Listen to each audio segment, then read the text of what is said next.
Olá, boa noite, seja bem-vindo a mais um encontro nosso do 7 a 7. Nesta noite nós vamos refletir um pouco sobre a vocação cristã. Qual é o nosso chamado cristão por excelência? Reflita. E aí você tem um quadro em que a igreja passa o seguinte: nós temos prioridades locais que precisam ser sanadas e deixarmos a prioridade mais além das portas da igreja para depois, né? Sim, sim. Então, eu queria que você falasse sobre isso. Talvez não encontre guarida no texto bíblico uma coisa depois da outra, mas encontre guarida no texto bíblico a simultaneidade de todas as coisas acontecendo ao mesmo tempo. Uhum. Ou seja, eu não vou aqui me fortalecer como igreja para depois evangelizar o mundo. Eu vou evangelizando o mundo enquanto eu sou igreja. Uhum. Enquanto eu sou igreja local. Então, quais são os erros, Raimundo? Você falou de alguns erros para o pessoal que nos assiste.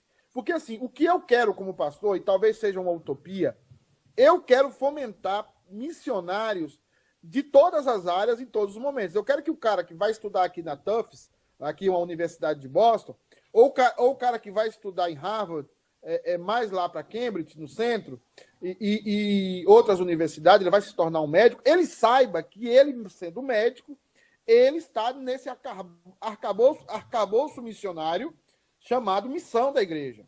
Tá? Sim. E ele, ainda que ele não seja o pastor que vai pregar, mas ele é um missionário. E eu não sei mudar a mentalidade, não é só desses jovens, mas mudar a mentalidade das crianças, dos pais, mudar a mentalidade de quem é pai e mãe, entender que o filho que escolheu ser médico, ele escolheu ser missionário também, se ele é cristão. Não é uma questão de escolha. Então, quais são os erros que você podia falar sobre isso para a gente fomentar nas famílias que nos assistem, nos pais que nos assistem, o seguinte: todo mundo vai ser missionário. Se quiser ser cristão, se quiser ser cristão, todo mundo vai ser missionário.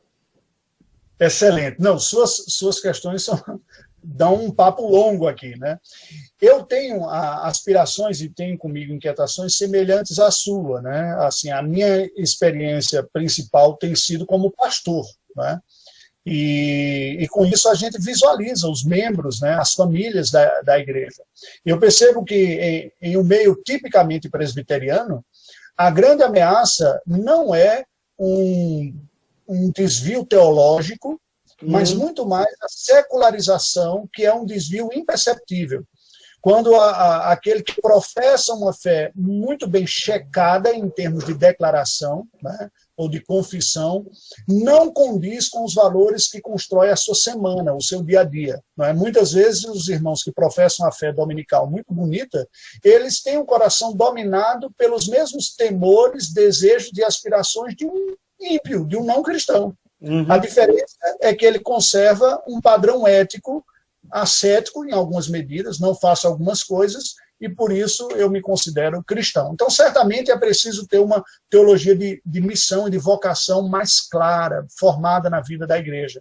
E esse é nosso papel como pastor, dar esta formação. Ao não ter isso, gera-se algumas contradições, né? Porque, como você falou, um estereótipo de olhar o pastor missionário como mais espiritual do que o pastor local, mas, por outro lado, a igreja não quer o pastor missionário, quer um pastor local dentro de si. Isso é uma contradição. Como é que eu quero que pastoreie minha vida e minha família alguém que eu considero menos espiritual do que o outro? Quer dizer, o mais espiritual não se cuida, né? É uma coisa meio complicada. Então, a gente tem que redefinir esse conceito de espiritualidade. Eu costumo dizer o seguinte: eu vejo que há um predomínio de uma mentalidade na vida da igreja do missionário como o diferente.